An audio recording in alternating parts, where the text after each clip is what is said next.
Bonjour à tous. Poursuivons aujourd'hui une série de méditations que nous avons commencées entre les méditations 697 et 700 sur le pardon. Nous sommes dans l'Évangile selon Matthieu au chapitre 18. Jésus vient de dire que si nous voyons quelqu'un pécher, il est de notre devoir d'aller le rencontrer et de lui présenter avec beaucoup d'amour et de compassion le chemin du salut, c'est-à-dire l'exhorter à changer de voie pour revenir dans la voie de Dieu et ainsi ne pas perdre son salut.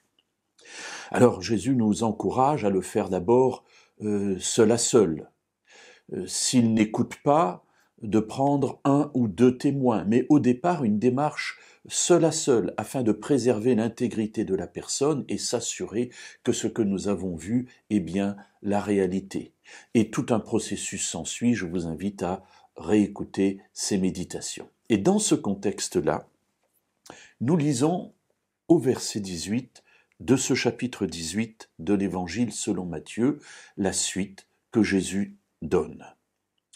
En vérité, je vous le dis, tout ce que vous lirez sur la terre sera lié dans le ciel, et tout ce que vous délierez sur la terre sera délié dans le ciel. Alors, je ne vais pas refaire de l'histoire ici pour montrer comment certains ont compris ce passage et en ont fait j'allais dire presque une arme contre les pécheurs,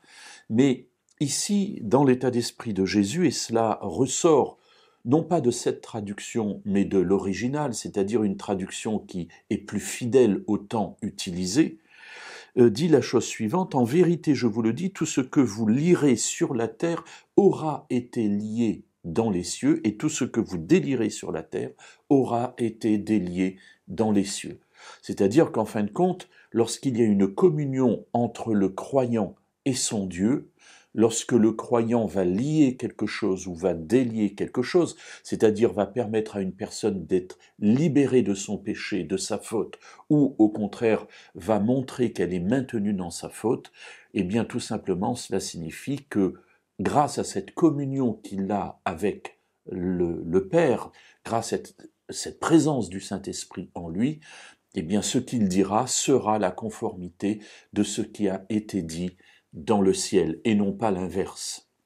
Alors vous comprenez qu'ici, il s'agit plus non pas de la communion du pécheur, mais de la communion de celui qui est l'intermédiaire entre Dieu et le pécheur. Si je veux être un bon intermédiaire, il me faut une communion avec le Père. Si je n'ai pas cette communion, je suis un accusateur, je suis un Satan pour celui qui a péché, le Satan, l'accusateur. Ici, ce que Jésus veut montrer dans ce contexte du pardon,